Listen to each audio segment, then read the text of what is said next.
Why do we classify soils?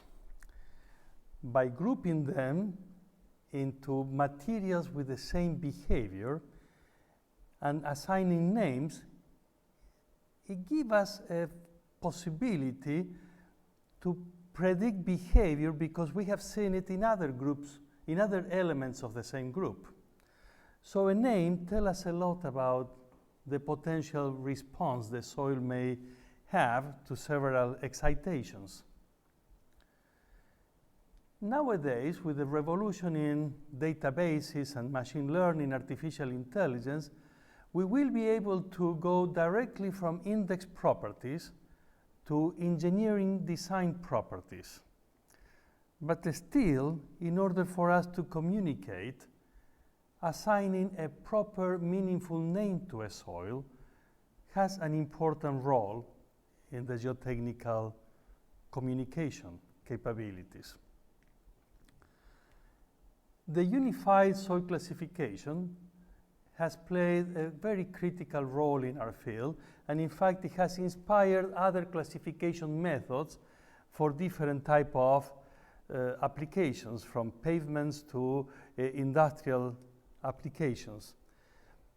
So let's focus on the unified soil classification to understand the underlying concepts that are used and to highlight how insightful these developments were, which started in the 30s and basically materialized in the 40s with the work by Casagrande and others.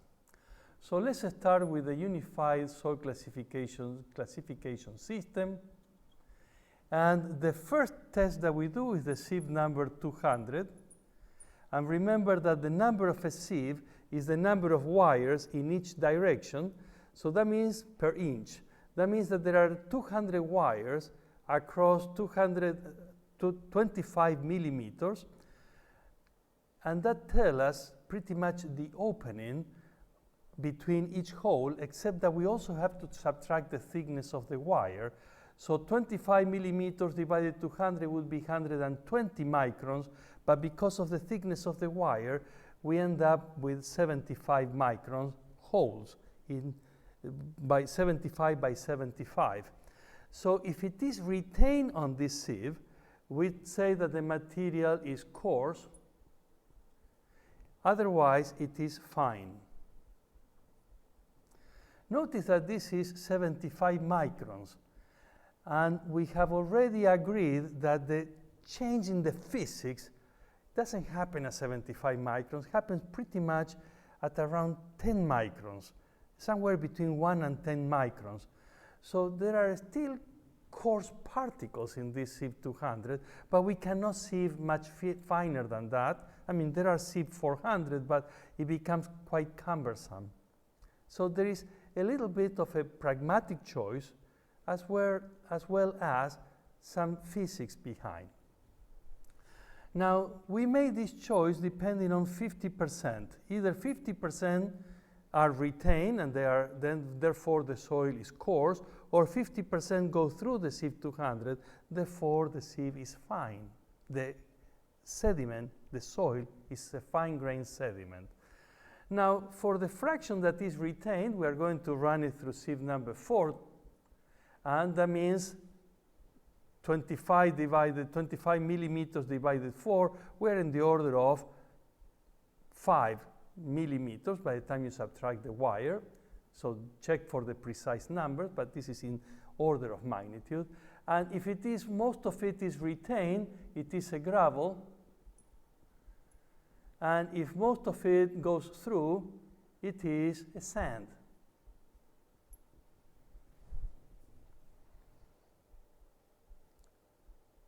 Now, at that point, the classification says, let's look at the fines, those percentages that were going through the sieve 200. Do you have more than 5% or more than 12%?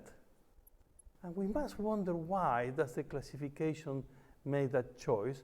And if it has less than 5%, we call it a clean sand or gravel, and then we begin looking at the coefficient of uniformity of the sand or gravel to see how well distributed it is. So other questions that will come here, if it is clean, will be the coefficient of uniformity and the coefficient of curvature. But if there are lots of fines, then we ask other questions, and we ask, how plastic are the fines?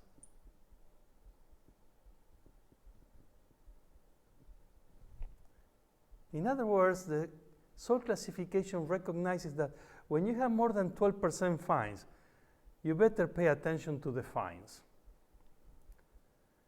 However, if there are no fines, then the gradation of the sand or the gravel gain more relevance. What about the fines? For the fines, we go back to Casagrande's chart.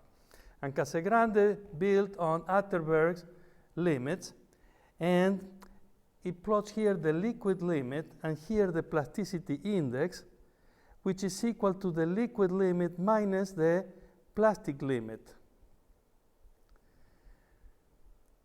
And there is a line that separates here, one line goes here, which we call the A line, and a very important distinction here is the 50%.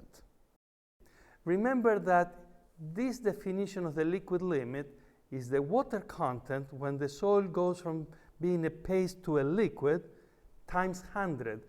So it appears like 50%, but actually in terms of water content is 0.5. Now this line intersects here at 20. And you may wonder, why 20?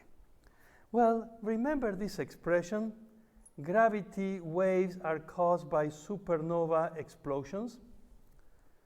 Well, let's start with this and assume that the soil is perfectly saturated, so saturation is going to be equal to 1.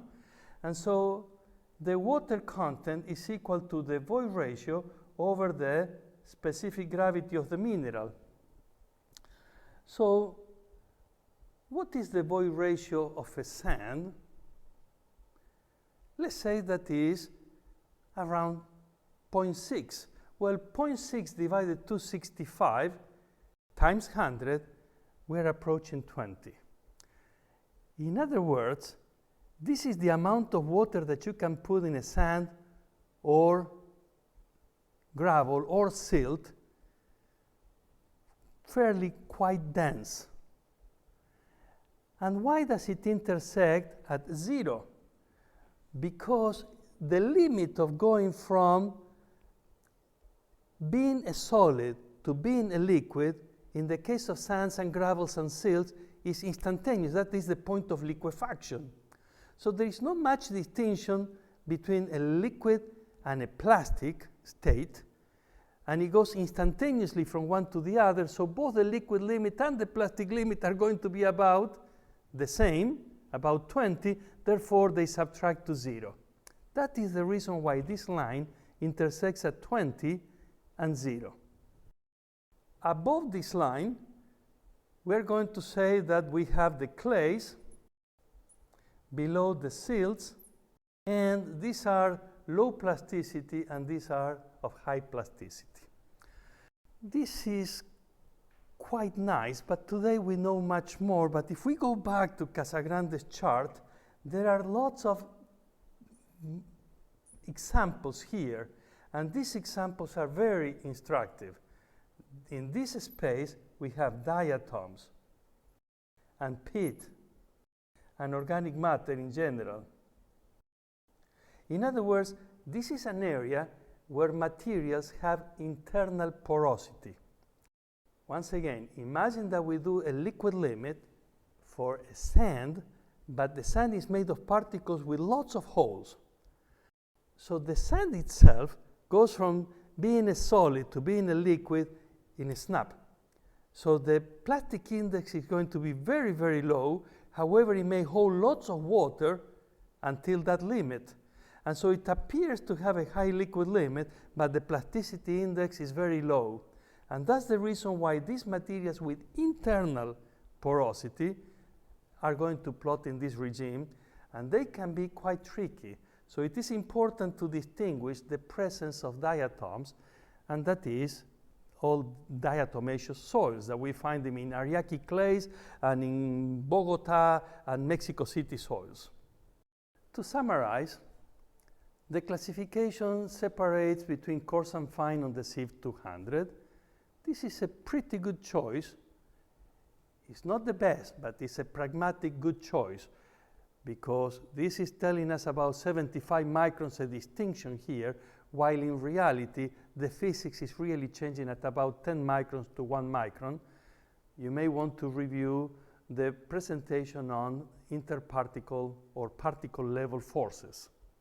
But this is a good choice. It's a pragmatic choice. The 50% we have to question here. We have to question here the 50%. Then we have to wonder about this 12% and this 5% and whether these are fixed numbers.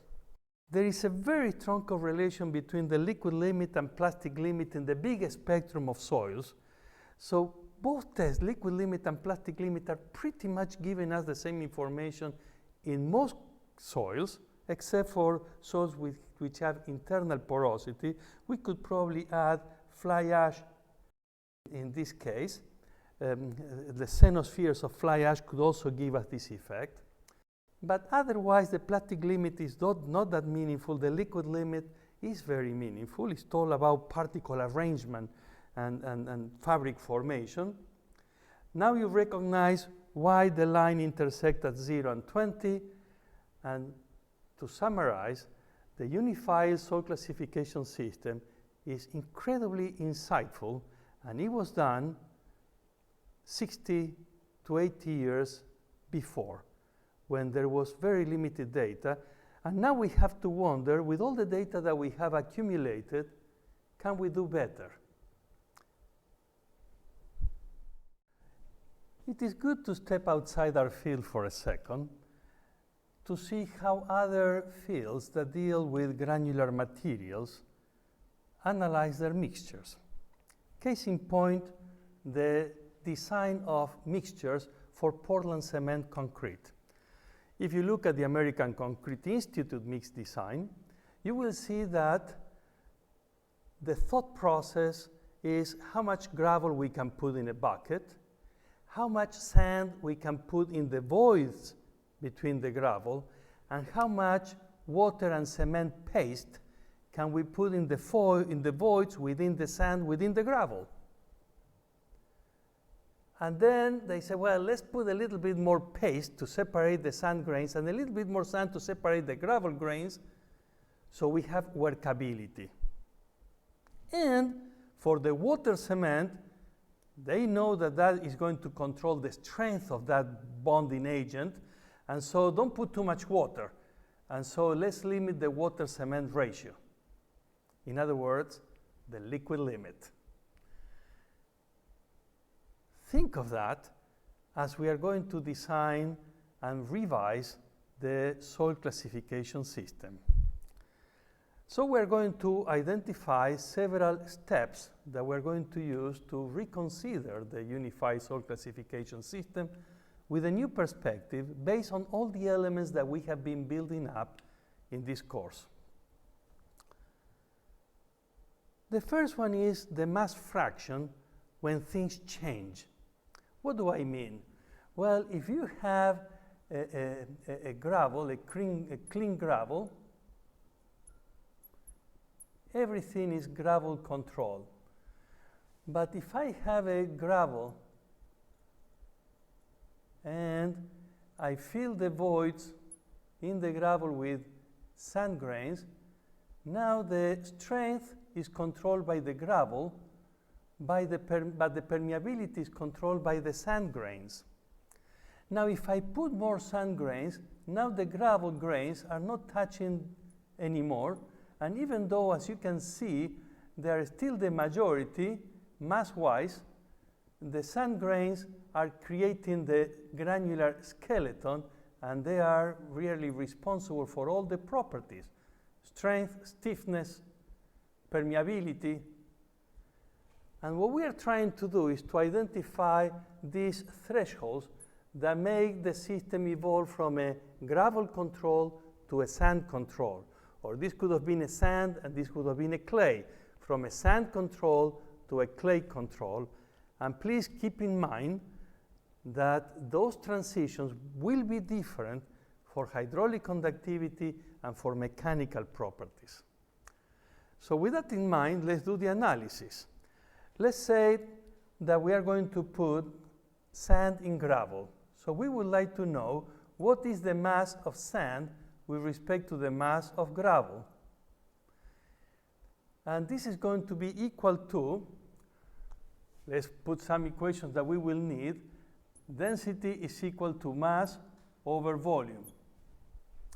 And so this is going to be equal to mass is volume times density is going to be the volume of the sand, of the mineral phase of the sand, times the rho of the sand, of the mineral, the mass density, over the volume of the gravel mineral times the rho mineral of the gravel, the mass density of the gravel, but the mineral, not the bulk.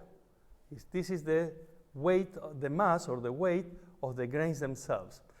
Now, in order to avoid carrying so many parameters, let's assume that these two mass densities are about the same. The classical 26.5 kilonewtons per cubic meter. And so we cancel them out, and then we're going to invoke another one, that the void ratio is equal to the volume of voids over the volume of solids.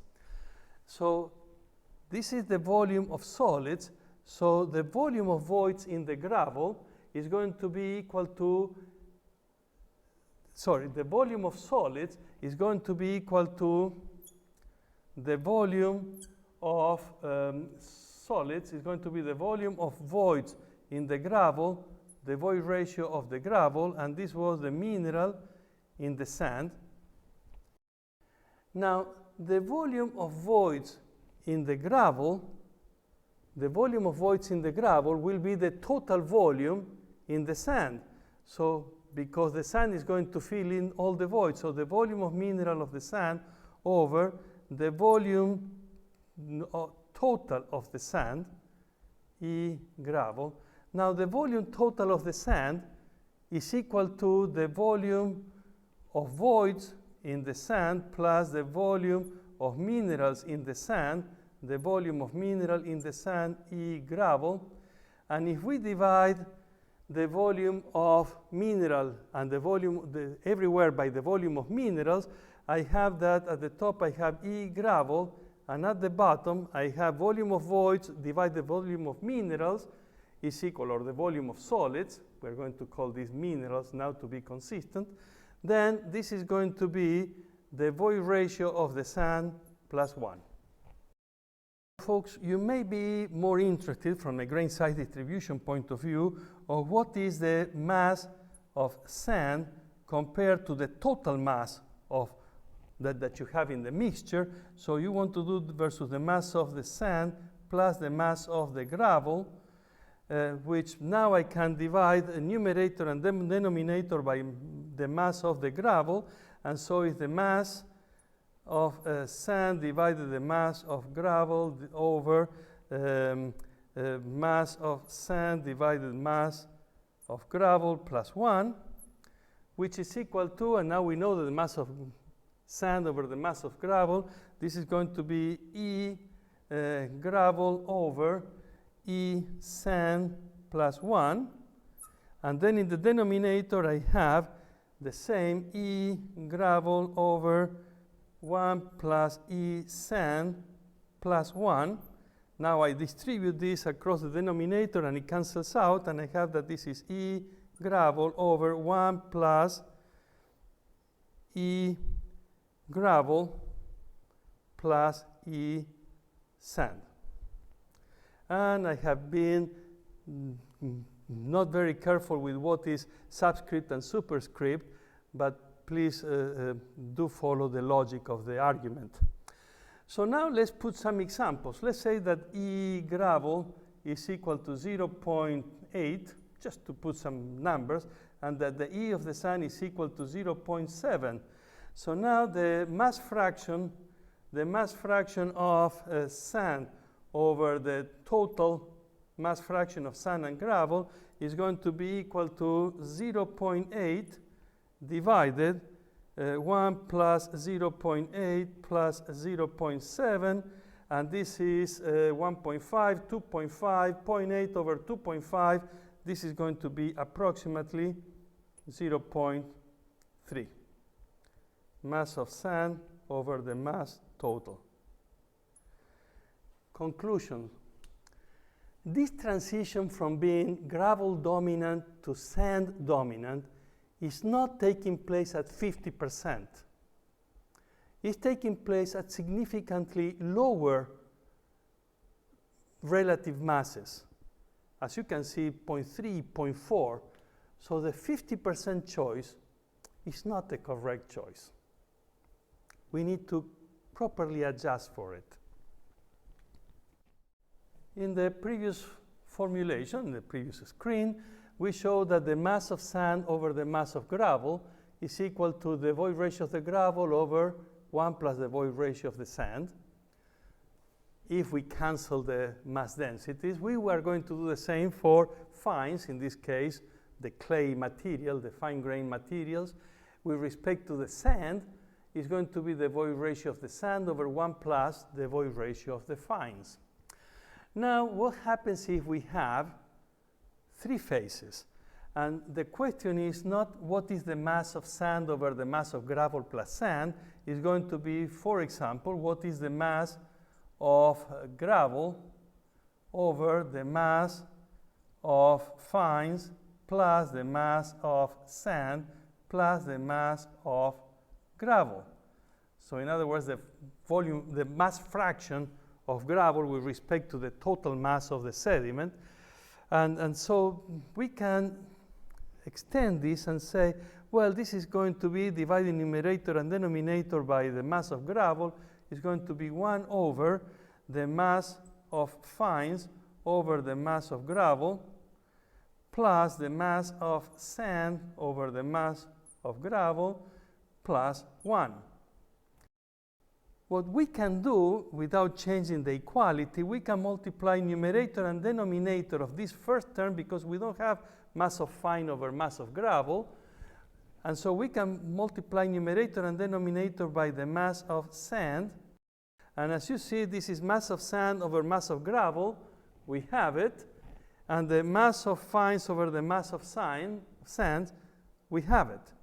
And so this is going to be equal to 1 over mass of sand over mass of gravel times mass of fines over the mass of sand plus mass of sand over the mass of gravel plus 1, which is equal to, by replacement, mass of sand over mass of gravel.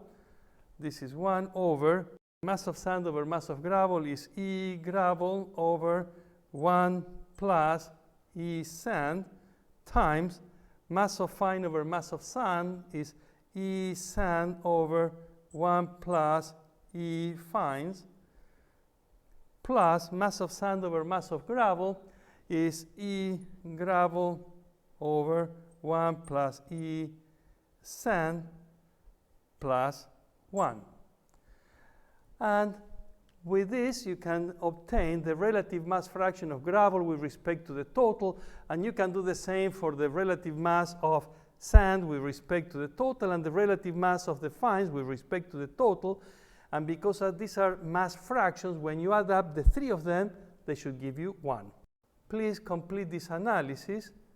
This is going to be critical to understand the revised soil classification.